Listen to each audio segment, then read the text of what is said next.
Hai, aku Selen. Aku akan jelaskan secara singkat tentang perjalananku hari ini.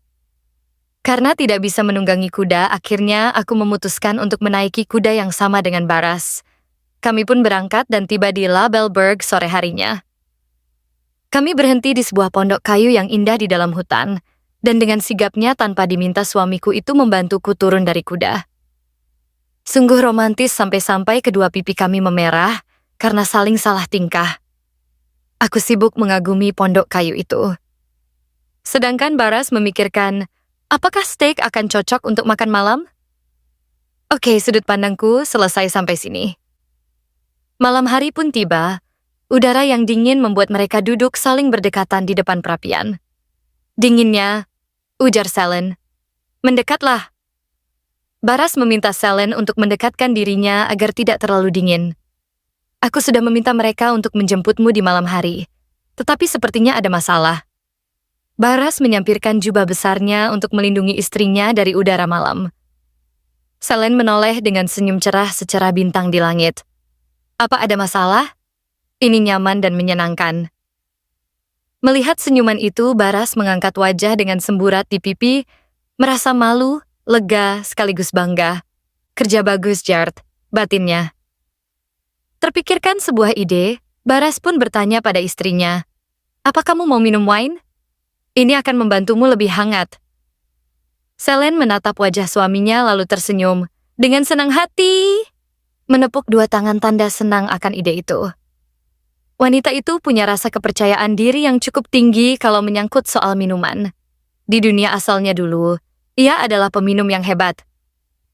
Selen bahkan sanggup menghabiskan 3 botol soju Korea sendirian.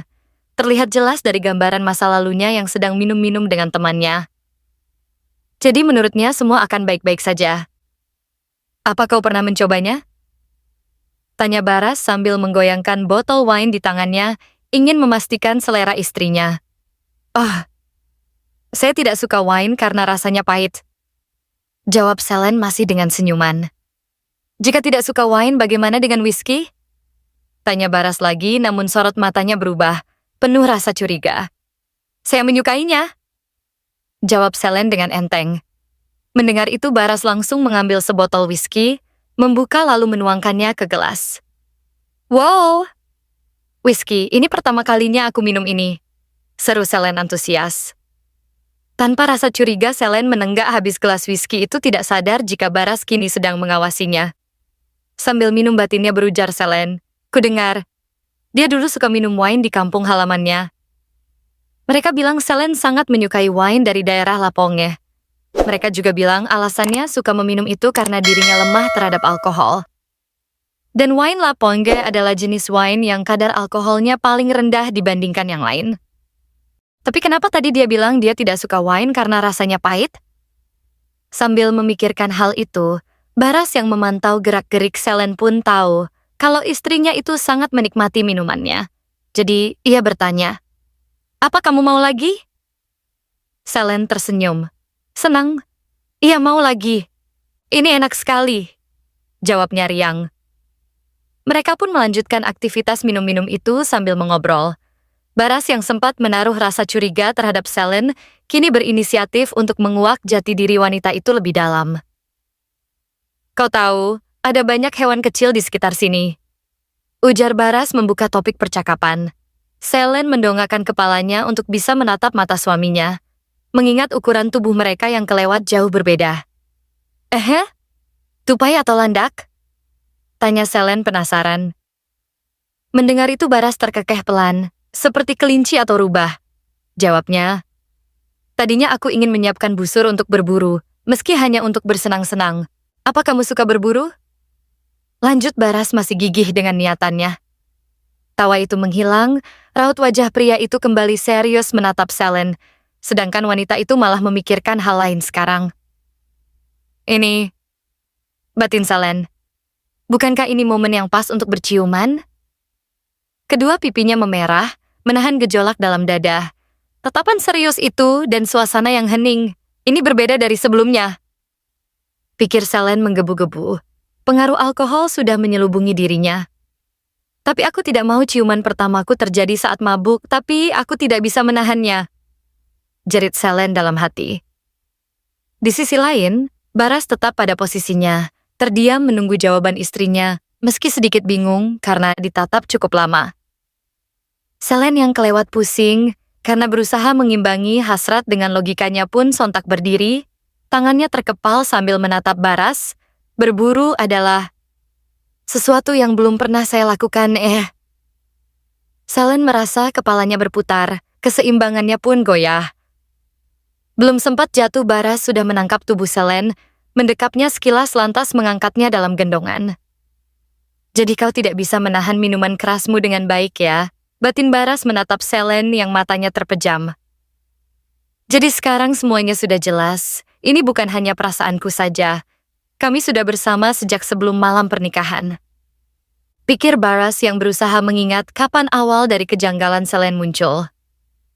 Dan seminggu setelah itu, aku tidak tahu entah bagaimana, siapa atau mengapa, tapi aku sangat yakin kalau Selen telah berubah.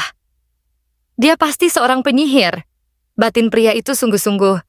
Tidak sekali dua kali aku merasa dirasuki sesuatu yang aneh hingga rasanya aku terpikat. Baras membawa Selen masuk ke dalam kamar untuk beristirahat, sambil terus memikirkan kemungkinan Selen bukanlah wanita yang seharusnya menjadi istrinya. Jika wanita ini penyihir, lalu di mana Selen yang asli? Tanyanya dalam hati. Duduk di tepi ranjang, tangannya bergerak membungkus tubuh Selen dengan jubahnya. Sorot matanya betah menatap wajah damai Selen yang kini terbang jauh ke alam mimpi. Wanita itu nampak bergerak sebentar. Dingin, gumamnya dengan mata terpejam. Melihat wajah manis serta damai milik Selen membuat pria itu lagi-lagi salah tingkah, pipi dan telinganya memerah. Dia jelas memakai jaket, bahkan memakai jubahku juga. Apa aku harus melakukan hal lain agar dia tidak kedinginan? Pikir Baras frustasi, gejolak dalam dadanya kian memuncak. Perasaan apa ini? Dia jelas seorang penyihir. Aku tidak tahu apa yang dia lakukan padaku, tapi pokoknya mencurigakan. Batin Baras tidak terima. Pria itu pikir Selen melakukan semacam sihir atau menghipnotisnya untuk membuat dirinya seperti itu. Padahal Selen kini tengah tertidur pulas, tidak melakukan apa-apa. Tidak terasa pagi pun datang, para burung beterbangan meninggalkan sarangnya. Siapa sangka kalau Baras masih pada posisinya, duduk membiarkan Selen tertidur dalam pangkuannya. Terjaga sepanjang malam, hanya karena memikirkan Selen yang diduga adalah seorang penyihir. Lingkaran hitam pada matanya menjadi bukti atas kelakuannya yang di luar Nurul. Jadi bagaimana jika wanita ini adalah penyihir? Bayangan akan sosok penyihir jahat yang mampu meruntuhkan sebuah kerajaan muncul di kepalanya. Apa jadinya aku yang hanya manusia biasa ini ditelan olehnya? Pikir Baras, merasa ngeri akan bayangan itu jika jadi kenyataan. Ada yang lebih baik daripada bersama wanita itu.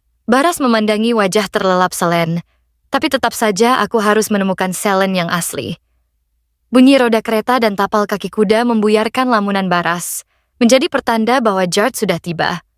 Pria itu pun langsung menaruh Selen ke atas ranjang dan meninggalkannya begitu saja. Tidak lama Selen yang mendengar suara percakapan dari luar kamar pun terbangun, pelan tapi pasti. Ia terduduk berusaha mengumpulkan kesadarannya. Apa aku terlambat bangun? Kemana perginya Baras? Dia tidak meninggalkanku kan?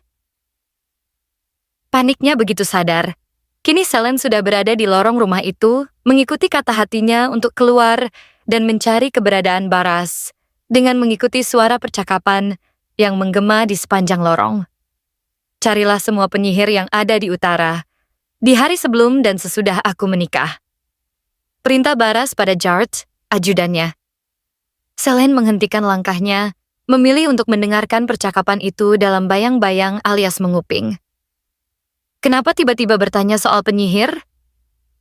Heran Jard, merasa aneh. Kupikir Selen telah ditukar pada malam pernikahan kami, jadi aku harus menemukan Selen yang asli. Jelas Baras dengan wajah mengerikan. Selen terperanjat di tempatnya, bibirnya terbuka tidak percaya. Itu tidak mungkin, Yang Mulia. Tidak ada tanda-tanda adanya invasi di kastil. Jared berusaha menenangkan tuannya. Wajah Selene semakin panik. Wanita itu tidak berpikir kalau Baras akan menyadarinya. Ini benar-benar di luar dugaan. Baras mengangkat satu tangannya ke depan dagu. Kemungkinan besar hanya jiwanya yang tertukar, bukan tubuhnya.